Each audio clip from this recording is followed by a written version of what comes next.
Hope everyone is doing well today. So, I was watching some videos by a reputable company, and they were table saw hacks, but they took forever.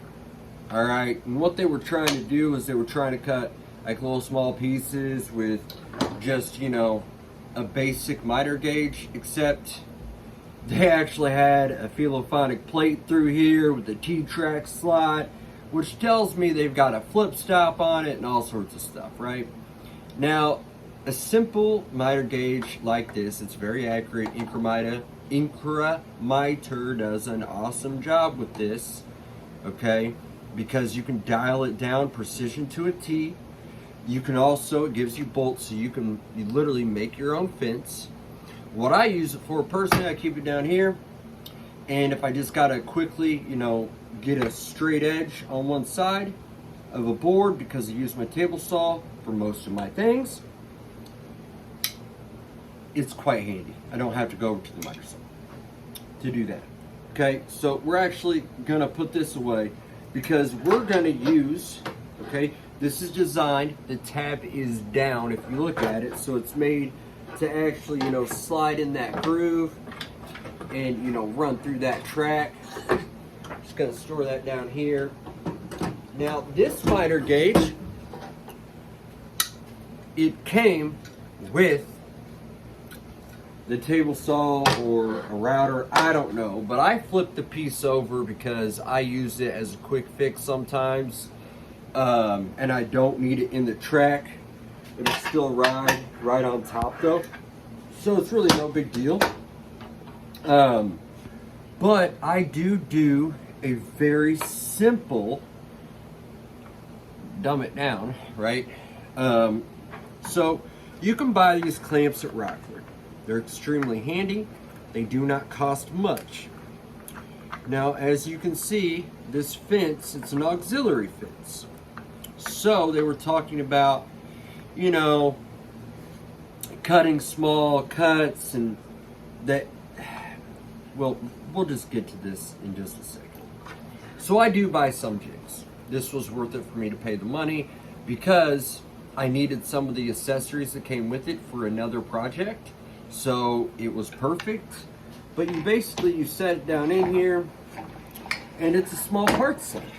All right, I actually have it backwards. It's supposed to run like this.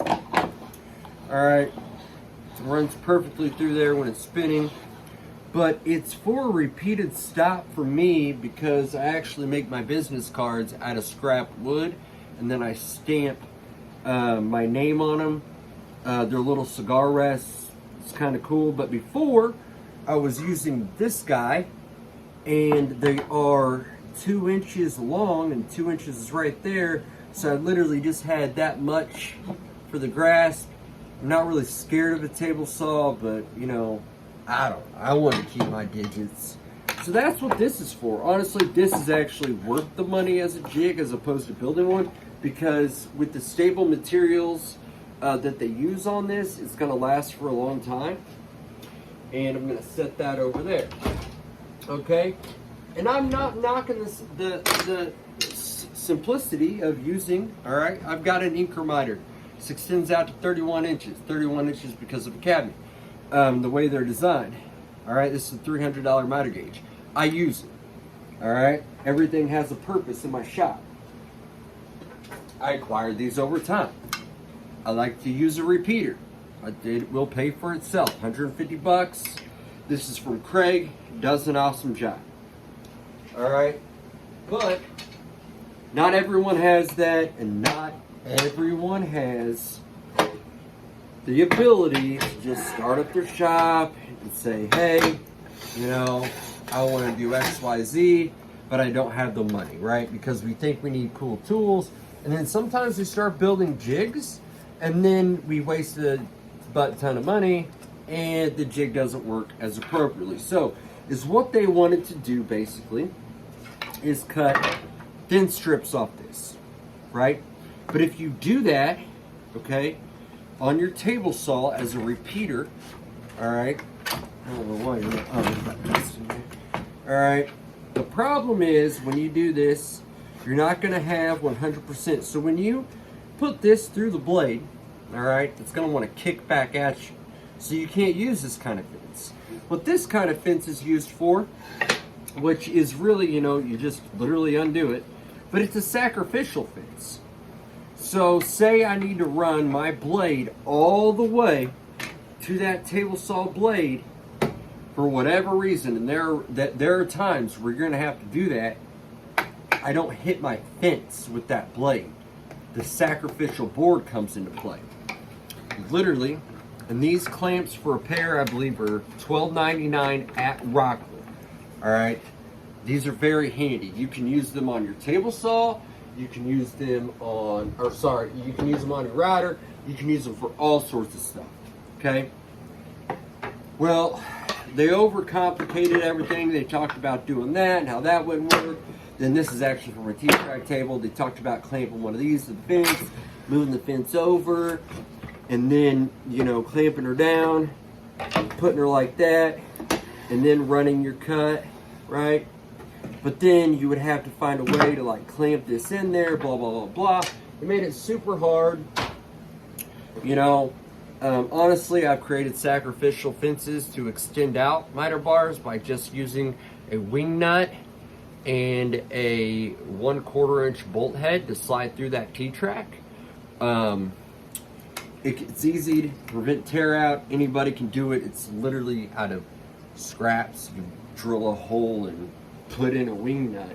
It's no money because it's scrap, and it's like $1 if for the investment of a wing nut and the actual nut. So then they had this idea that you would take this block and tape it down. Okay, now for one, okay, if you're gonna do a bunch of repetitive cuts, it's gonna move. It just is, unless you're just so gentle. So I have an idea for you. So true table saw hack here. Magnets.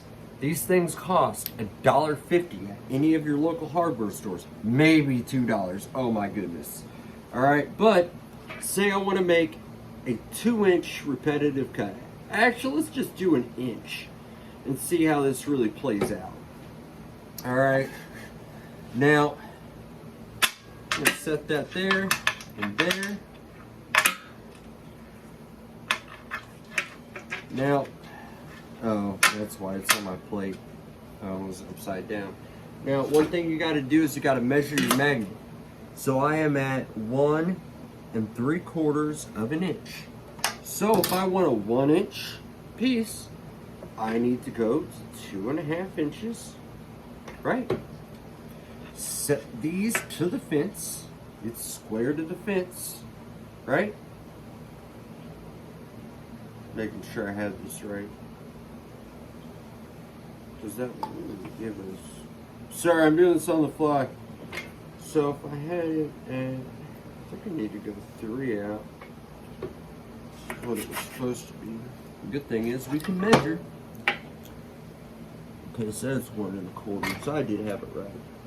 Let's slide that in because it's going to give us a 1-inch repeated cut. Gotta slide you in just a little bit more. Alright, I'm gonna set my fence. Now is what this is gonna do is allow, when we do this, alright, for a kickback, you got plenty of clearance. Alright, you don't need to overcomplicate this, anything like that. Set those magnets. You can even move your fence away so there's extra binding. Now these magnets, they're solid. They're not moving unless you want them to move. So then, you can just take this, set it to there.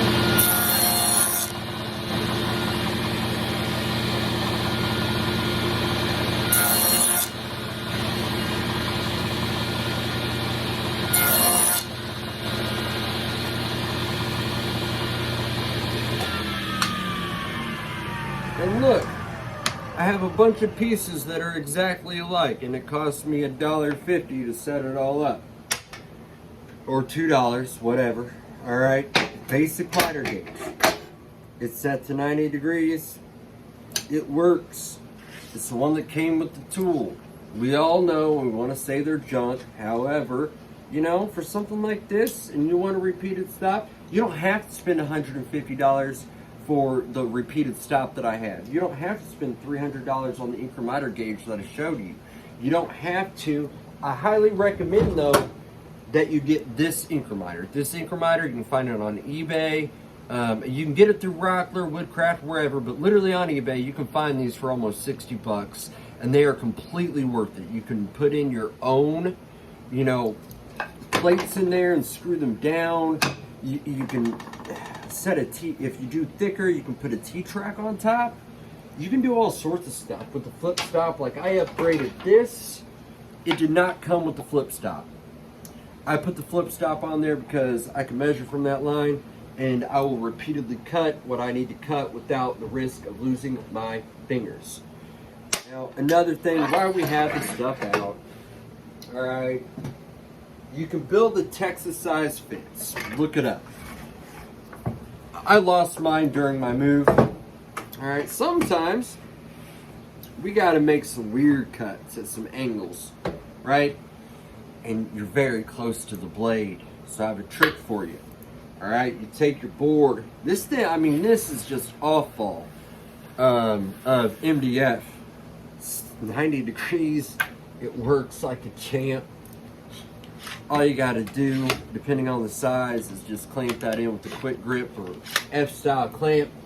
And then, so when I run it through, I literally just focus on this edge, and I never have to come near that blade. That's how I pull off some of the stuff that I pull off. If you've seen some of my woodworking, the way I do tops, people ask me all the time, how do you do that top on that box? Like, because a router bit, there's no router bit out there that doesn't, and I do it on the table saw. That's what I built that for, actually, that and picture frames, to give it a very good custom bevel. You know, the magnets, they're worth it. It will save you a ton of money. And you don't have to work hard. Remember, we're working harder, not smarter. Wait a second. Smarter, not harder. So, you guys, I appreciate you watching. Hopefully you learned something from this, that you don't have to pay a lot of money, right, when you're focusing on other stuff, upgrading your shop. You all have a wonderful day.